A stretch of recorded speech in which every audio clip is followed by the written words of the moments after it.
بسم اللہ الرحمن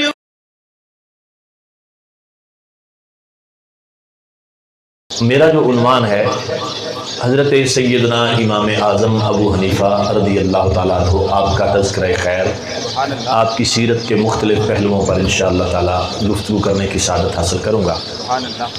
حضرات گرامی قدر، اور آج ہم انشاءاللہ سمجھیں گے، جیسا کہ ابھی شاہ صاحب نے اشارہ دیا کہ ہم حنفی کیوں ہیں، اور بھی امام ہیں، اور ان سب کی ہوتے ہوئے بھی پھر ہم حنفی ہی کیوں ہیں، اس کی کیا وجہ ہے۔ اور بعض لوگ یہ کہتے ہیں کہ جب احادیث موجود ہیں تو کسی امام کی پیروی کرنے کی ضرورت کیا ہے۔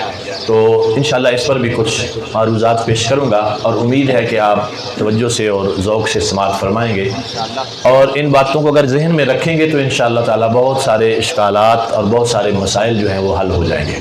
ہمارا مسئلہ صرف یہ ہے کہ ہم گفتگو سن کے بس اس کو پھر بھول جاتے ہیں، یاد نہیں رکھتے چیزوں کو۔ یقین فرمائیں اللہ نے ہمیں سچا عقیدہ عطا فرمایا۔ ہمارا مسئلہ صرف یہ ہے کہ ہم اپنے عقیدے، اپنے مسلک کا علم ٹھیک سے حاصل نہیں کرتے، جس کی وجہ سے کوئی بندہ اعتراض کر دے تو پھر ہمیں پریشانی ہوتی ہے کہ یہ کیا ہو گیا۔ تو بہرحال آپ توجہ رکھیے گا، رب العالمین خالق کائنات کے پاک کلام سے جو بابرکت الفاظ میں نے تلاوت کرنے کا شرف حاصل کیا ہے، اس پر گفتگو کروں گا انشاءاللہ تعالی۔ بیٹھے رہے ہیں، کچھ نہیں ہوتا، بارش تھوڑی آگے کی ہو گیا۔ حضرات گرامی قدر، اللہ کریم نے ارشاد فرمایا فَاسْأَلُوا أَهْلَ الذِّكْرِ إِن كُنتُمْ لَا تَعْلَمُونَ، اگر تمہیں علم نہ ہو تو علم والوں سے پوچھ لیا کرو۔ یہ آیت کریمہ ہمیں بتاتی ہے کہ جاہل نہیں رہنا، جس بات کا پتہ نہ ہو وہ اہل علم سے پوچھ لیا کرو۔ اسی ایک آیت نے یہ بتا دیا کہ رب العالمین خالق کائنات جل مجدہ الکریم نے واضح طور پر فرما دیا کہ علم ہونے کے باوجود بھی ہر شخص علم کو سمجھ نہیں سکتا، اہل علم کی ضرورت ہے، اہل علم سے پوچھ لیا کرو۔ یہی ہم کہتے ہیں کہ ہم حنفی کیوں ہیں، ہم ایک امام کی تقلید کیوں کرتے ہیں۔ قرآن بھی موجود ہے، احادیث بھی موجود ہیں، اللہ کا قرآن یہ کہتا ہے کہ اہل علم سے پوچھ لیا کرو۔ ہم قرآن اور حدیث کو سمجھنے کے لیے امام اعظم ابو حنیفہ کے دامن سے وابستہ ہوئے ہیں۔ حضرات محترم، ابھی ایک حدیث پاک میں جو سیدنا امام اعظم رضی اللہ تعالیٰ عنہ کی آمد کی بشارت ہے، اس کی طرف شاہ صاحب قبلہ نے اشارہ کیا، اور میں تھوڑی اس کی تفصیل بیان کر دوں تاکہ گفتگو آگے چلے۔ حضرت سیدنا ابو ہریرہ رضی اللہ تعالیٰ عنہ روایت فرماتے ہیں کہ جب سورہ جمعہ نازل ہوئی، رسول کریم صلی اللہ تعالیٰ علیہ وآلہ وبارک وسلم نے اس سورت مبارکہ کی تلاوت فرمائی۔ اس میں ایک آیت کے الفاظ ہیں وَآخَرِينَ مِنْهُمْ لَمَّا يَلْحَقُوا بِهِمْ، ترجمہ اس کا یہ ہے کہ اور وہ جو بعد میں آنے والے، پیچھے رہ جانے والے، ابھی ان سے نہیں ملے۔ حضرت ابو ہریرہ رضی اللہ تعالیٰ عنہ کہتے ہیں کہ یا رسول اللہ علیہ السلام، وہ کون لوگ ہیں جن کا تذکرہ اللہ نے قرآن میں فرمایا کہ جو ابھی موجود نہیں ہیں، ابھی آئیں گے، اور وہ اتنی شان والے ہیں کہ ان کا تذکرہ اللہ نے ابھی سے قرآن میں فرما دیا ہے۔ حضرت ابو ہریرہ کہتے ہیں حضور خاموش رہے، حضور نے کوئی جواب ارشاد نہیں فرمایا۔ پھر کسی اور نے پوچھا یہی بات، پھر کسی اور نے، دو تین لوگوں نے، جب 3 مرتبہ سوال ہو گیا، تب رسول پاک صلی اللہ علیہ وسلم نے حضرت سیدنا سلمان فارسی رضی اللہ تعالیٰ عنہ کے کندھے پہ ہاتھ رکھا۔ آپ مجلس میں تھے، حضور نے ان کے کندھے پہ ہاتھ رکھا اور ارشاد فرمایا لو کان الایمان عند الثریا لناولہ رجل من ابناء فارس، فرمایا اگر ایمان زمین سے اٹھ کر ثریا تارے تک پہنچ جائے، کسی کی وہاں رسائی نہ ہو رہی ہو، یہ جو میرا غلام سلمان فارسی بیٹھا ہے، اس کی اولاد میں سے ایک نوجوان ایسا ہوگا جو وہاں سے بھی ایمان کھینچ کے یہاں لے آئے گا اور لوگوں میں تقسیم فرما دے گا۔ یہ میرے آقا کریم صلی اللہ علیہ وسلم نے اس وقت فرمایا۔ اچھا اب ذرا توجہ کیجئے گا، جن لوگوں کو خواہ کا بیر ہے، چڑ ہے سیدنا امام اعظم رضی اللہ تعالیٰ عنہ کے نام سے، وہ کہتے ہیں اس حدیث سے امام اعظم کیسے مراد ہو سکتے ہیں، یہ تو حضرت سلمان فارسی کے بارے میں ہے۔ حالانکہ ان کو یہ سمجھنا چاہیے کہ رسول پاک صلی اللہ علیہ وسلم نے ان کے کندھے پہ ہاتھ رکھ کر یہ بتایا کہ ان کی اولاد میں سے ہوگا، اولاد میں سے ہوگا جو بعد میں آئے گا. اور اگر سلمان فارسی رضی اللہ تعالیٰ عنہ کے بارے میں ہوتا تو لما یلحقون کے الفاظ نہ ہوتے کہ بعد میں ملنے والا، وہ تو وہاں موجود تھے. تو پتہ چلا. اور پھر سیدنا امام جلال الدین سیوطی رحمۃ اللہ تعالی علیہ، امام قرطبی رحمۃ اللہ تعالی علیہ، اور دیگر بہت بڑے امام ابن حجر مکی رحمۃ اللہ تعالی علیہ، اتنے بڑے بڑے جلیل القدر ائمہ جو ہیں، انہوں نے اس حدیث کی تشریح کرتے ہوئے یہ فرمایا اس سے کوئی اور شخصیت مراد نہیں، صرف سیدنا امام اعظم حضرت نعمان بن ثابت رضی اللہ تعالیٰ عنہ مراد ہے. اور یہ دیکھیے حضرت امام ابن حجر مکی بھی شافعی ہیں، امام جلال الدین سیوطی بھی شافعی ہیں. خود وہ امام شافعی کے مقلد ہو کر یہ دنیا کو بتا رہے ہیں. تو دیانت کا تقاضا یہ ہے کہ آپ جس بھی امام کو مانتے ہو، لیکن دیانت کا تقاضا کیا ہے کہ جس کی جو بات ہو، جس کی جو فضیلت ہو، اس کو بیان کیا جائے. حضرت گرامی قدر حضرت سیدنا نعمان بن ثابت رضی اللہ تعالی عنہ، یہ آپ کا اسم گرامی ہے، امام اعظم آپ کا لقب ہے، نام ہے نعمان بن ثابت. اور یہ سن 80 ہجری، بعض نے 77 ہجری لکھا، بعض نے اس سے تھوڑا کم بھی لکھا کہ اس سے پہلے آپ کی ولادت ہوئی. یہ قریب ترین زمانہ تھا رسول اللہ صلی اللہ علیہ وسلم کے وصال شریف کے بعد. ابھی صحابہ کرام علیہم الرضوان حیات تھے. آپ سب جانتے ہیں رسول پاک صلی اللہ تعالی وسلم کے آخری صحابی حضرت ابو طفیل عامر رضی اللہ تعالیٰ عنہ، ان کا 110 ہجری میں وصال ہوا، جو سب سے آخری صحابی دنیا سے رخصت ہوئے 110 ہجری میں. تو امام اعظم کی ولادت کب ہوئی؟ 80 ہجری میں، جس پر زیادہ اتفاق ہے. 80 اور 110 میں کتنا سفر بنتا ہے؟ 30 سال کا. اور نہ صرف حضرت ابو طفیل عامر بلکہ حضرت سیدنا انس بن مالک، حضرت سیدنا عبداللہ بن ابی اوفا، اور اس طرح 17 اور صحابہ ہیں جن کی حضرت امام اعظم ابو حنیفہ رضی اللہ تعالیٰ عنہ نے زیارت کی ہے. نہ صرف زیارت کی ہے بلکہ بعض صحابہ سے حضرت سیدنا امام اعظم نے حدیث کی روایت بھی کی ہے. اب یہ ذرا سمجھنے والی بات ہے، امام بخاری رضی اللہ تعالیٰ عنہ کی ولادت ہوتی ہے 194 ہجری میں، جبکہ امام اعظم رضی اللہ تعالیٰ امام بخاری کی ولادت کب ہوتی ہے؟ 194 ہجری میں. اور امام اعظم 80 ہجری میں ولادت اور 150 ہجری میں وصال بھی ہو گیا. آج لوگ بخاری ہاتھ میں پکڑ کر یہ تو کہتے ہیں کہ یہ بس بخاری میں یہ حدیث آ گئی، بخاری میں یہ حدیث آ گئی، آپ کیوں نہیں رفع بیان کرتے بخاری میں حدیث آ گئی. اور میرے بھائی امام بخاری کا تذکرہ کرتے ہوئے امام اعظم رضی اللہ تعالیٰ کی تحقیر کرنے کی کوشش کرتے ہو تو جان لو امام بخاری تو پوتے شاگرد ہیں امام اعظم ابو حنیفہ رضی اللہ تعالیٰ کے. امام اعظم کے شاگردوں سے روایات لی ہیں امام بخاری رضی اللہ تعالیٰ نے. اور یہ صرف علماء اس بات کو سمجھیں گے. حدیث کی اقسام میں یہ تھوڑی سی مشکل چیزیں ہیں، میں کوشش کر رہا ہوں کہ آسان کر کے سمجھاؤں اور یہ ذہن میں بیٹھ جانی چاہیے. راوی حدیث ایک واسطے سے، یعنی تابعی روایت کرے صحابی سے اور صحابی خود حضور سے بیان کر دے. ایک صورت یہ ہوتی ہے کہ تبع تابعی، یا ایک تابعی دوسرے تابعی سے، وہ تابعی پھر صحابی سے اور وہ حضور سے روایت کریں. پھر تبع تابعین کے بعد میں آنے والے محدثین میں سے کوئی تبع تابعین سے، پھر وہ تابعی سے، پھر وہ آگے صحابی سے اور وہ حضور سے روایت کریں. یہ ایک طریقہ ہے، ترتیب ہے حدیث کی روایت کی. جہاں 3 واسطے آ جائیں بیچ میں، یعنی تابعی سے پہلے پیچھے تبع تابعی ہو، وہ تابعی سے، اور تابعی جو ہے پھر وہ آگے صحابی سے اور پھر وہ آگے حضور سے روایت کرے، تو یہ ہو گئے 2 بیچ میں واسطے، تیسرا روایت کرنے والا. اس سے پیچھے چلے جائیں تو 3 واسطے. امام بخاری رضی اللہ تعالی عنہ نے جو روایات بخاری میں جمع کی ہیں ان میں زیادہ تر جو روایات ہیں وہ یہی 3 واسطوں والی روایات ہیں. تبع تابعی سے پہلے کا محدث، اس نے تبع تابعی سے، تبع تابعی نے آگے تابعی سے، تابعی نے صحابی سے، انہوں نے حضور سے روایت کی. سمجھ رہے؟ یہ ہے، اس کو کہتے ہیں ثلاثیات، یعنی 3 واسطوں والی. اچھا، ثلاثیات کے بعد درجہ آتا ہے ثنائیات کا، جس میں 2 واسطے ہوں، یعنی تابعی سے پیچھے تبع تابعی روایت کرے تابعی سے اور تابعی روایت کرے صحابی سے اور وہ آگے حضور سے بیان کر دے. یہ ہے ثنائیات. اور سب سے اعلیٰ درجہ جو روایت کا ہے وہ ہے وحدانیات کہتے ہیں، جس میں تابعی صحابی کے واسطے سے ایک ہی واسطے سے حضور سے روایت کر دے. اور آپ حیران ہوں گے امام بخاری نے بخاری شریف میں جتنی وحدانیات ذکر کی ہیں وہ ساری امام اعظم کے شاگردوں سے ذکر کی ہیں.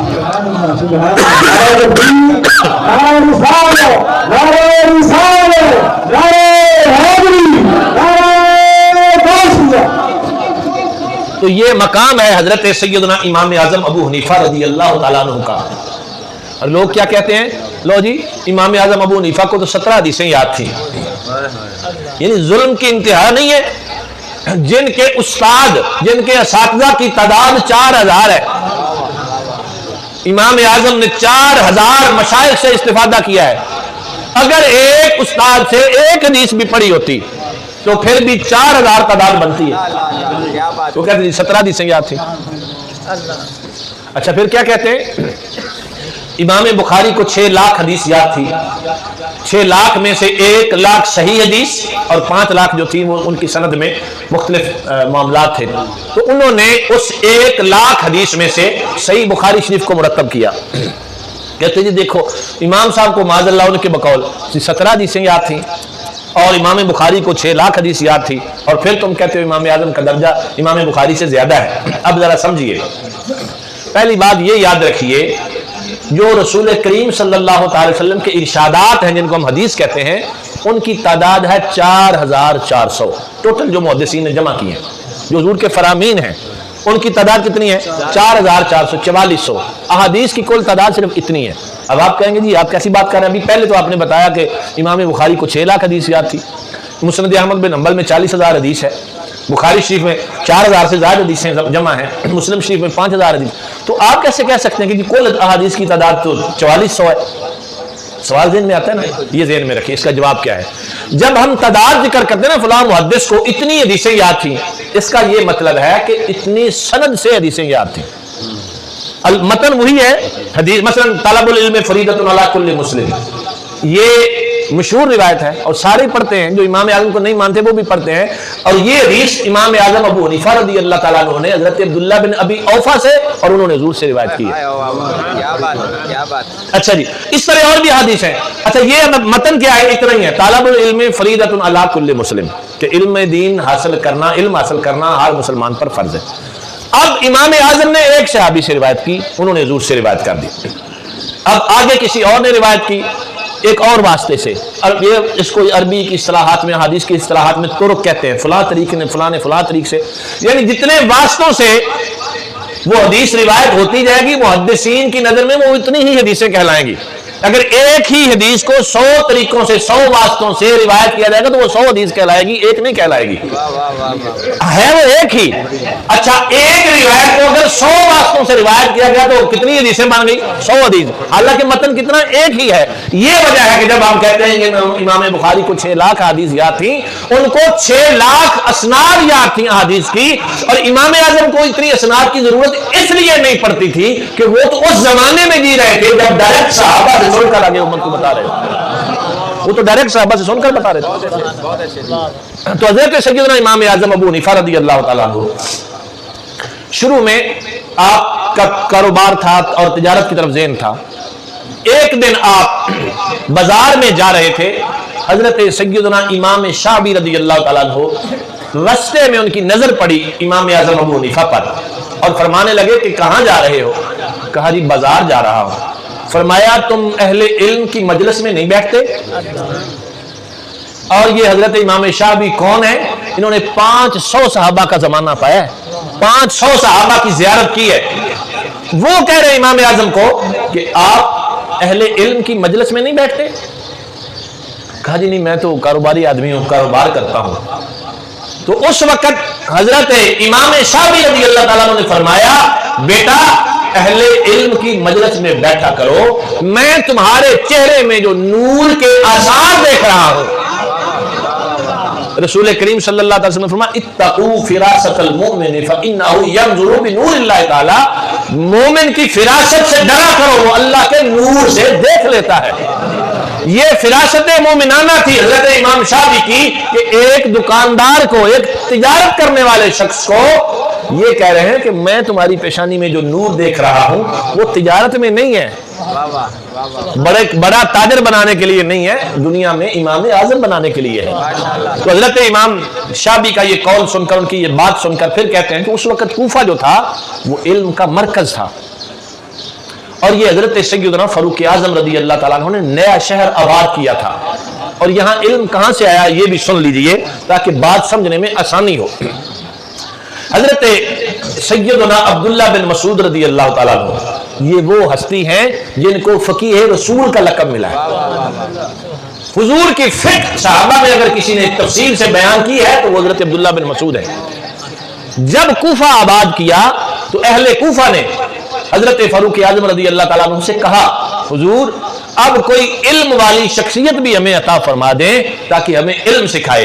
تو حضرت فاروق اعظم نے کہا، میں تمہارے پاس ایسا شخص بھیج رہا ہوں جس کی اہل مدینہ کو بھی بہت ضرورت ہے، لیکن تمہاری ڈیمانڈ دیکھتے ہوئے میں اس کو تمہارے پاس بھیج رہا ہوں۔ وہ حضرت عبداللہ بن مسعود تھے۔ اچھا، حضرت عبداللہ بن مسعود آئے، وہاں پڑھانا شروع کیا۔ ایک دن مولا علی شیر خدا کرم اللہ تعالی وجہ الکریم دورے پر تشریف لائے کوفہ کے، تو حضرت عبداللہ بن مسعود مولا علی کے استقبال کے لیے باہر تشریف لائے شہر سے، کہ سرکار کی آل پاک کے ایک فرزند ارجمند تشریف لا رہے ہیں، ان کے استقبال کے لیے حضرت مولا علی شیر خدا کرم اللہ تعالی وجہ الکریم کی زیارت کے لیے شہر سے باہر حضرت عبداللہ بن مسعود آئے۔ اور کس شان سے آئے؟ اب دیکھیے نا، حضرت شاہ صاحب کی بلا یہاں پڑھاتے ہیں تو ان کے پاس 100 شاگرد پڑھتا ہو، تو ہمارے کوئی بزرگ آئیں تو شاہ صاحب یہ ارادہ کریں کہ گاؤں سے باہر جا کر ان کا استقبال کرنا ہے، تو ان کے شاگرد بھی سارے ان کے ساتھ ان کے استقبال کے لیے جائیں۔ تو حضرت مولا علی جب تشریف لائے تو حضرت عبداللہ بن مسعود رضی اللہ تعالیٰ عنہ ان کے استقبال کے لیے نکلے، تو 4000 شاگرد تھے ان کے ساتھ۔ 4000 شاگرد حضرت عبداللہ بن مسعود کے ساتھ جب نکلے نا، تو مولا علی نے دیکھا کہ بہت بڑا گراؤنڈ تھا جس کو حضرت عبداللہ بن مسعود کے شاگردوں نے بھر دیا حضرت مولا علی کے استقبال کے لیے۔ تو مولا علی خوش ہو کر فرمانے لگے، واہ عبداللہ، تو نے تو کوفے کو علم سے بھر دیا ہے، تو نے تو کوفے کو علم سے بھر دیا ہے۔ تو حضرت عبداللہ بن مسعود نے وہاں سے آ کر حدیث کا نور پھیلایا۔ اور اس سے آگے بھی ایک اور بات عرض کر دوں تاکہ کوفہ کی علمی جو حیثیت اس کا اندازہ ہو سکے۔ امام بخاری رضی اللہ تعالیٰ عنہ جن کو امیر المومنین فی الحدیث کہا جاتا ہے، اور حدیث کی دنیا میں اتنا بڑا نام ہے، اور انہوں نے تقریباً 18 سال کے عرصہ میں یہ بخاری شریف جو ہے وہ مرتب کی ہے، تو وہ ظاہر احادیث جمع کرنے کے لیے مختلف علاقوں کا سفر کرتے تھے۔ تو یہ بخارا جو ہے یہ ازبکستان جو آج کل ہے، سمرقند بخارا اور یہ علاقہ سارا، بحمدللہ پچھلے سال مجھے موقع ملا اللہ کے فضل و کرم سے وہاں حاضری کا۔ بے شمار اولیاء اللہ کے مزارات، خصوصاً سلسلہ نقشبندیہ کے جتنے بڑے مشائخ ہیں سارے ادھر تشریف فرما ہیں، اور امام بخاری رضی اللہ تعالیٰ عنہ کا اپنا مزار شریف جو ہے وہ بھی سمرقند سے تھوڑا سا باہر جا کے، یعنی جہاں آپ کا روضہ انور ہے، یعنی بخارا سے فاصلے پر ہے، لیکن پیدائش چونکہ بخارا میں ہوئی تھی تو اس لیے آپ بخاری کہلاتے ہیں۔ اچھا، یہاں سے امام بخاری رضی اللہ تعالیٰ عنہ خود کہتے ہیں کہ میں نے حدیث لینے کے لیے، اس وقت عالم یہ تھا کہ ایک حدیث پڑھنے کے لیے میلوں سفر کیا جاتا تھا، پتہ چلتا کہ فلاں شخص کے پاس حضور کی ایک حدیث ہے تو اس سے حدیث لینے کے لیے چلے جاتا۔ کہتے ہیں میں نے حدیث لینے کے لیے کسی شہر کا 1 مرتبہ سفر کیا، کسی کا 2 مرتبہ، کسی کا 3 مرتبہ۔ میں نے کوفے کا سفر کتنی مرتبہ کیا یہ مجھے یاد ہی نہیں ہے۔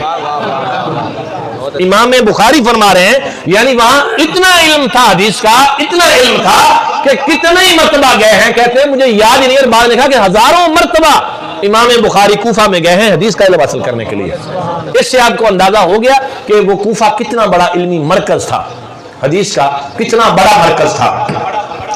اور حضرت سیدنا امام اعظم رضی اللہ تعالیٰ عنہ کو جب امام شابی نے کہا کہ آپ علماء کی مجلس میں بیٹھا کریں، تو اس وقت پھر حضرت حماد بن ابی سلیمان رضی اللہ تعالیٰ عنہ ان کی مجلس کو آپ نے اختیار کیا۔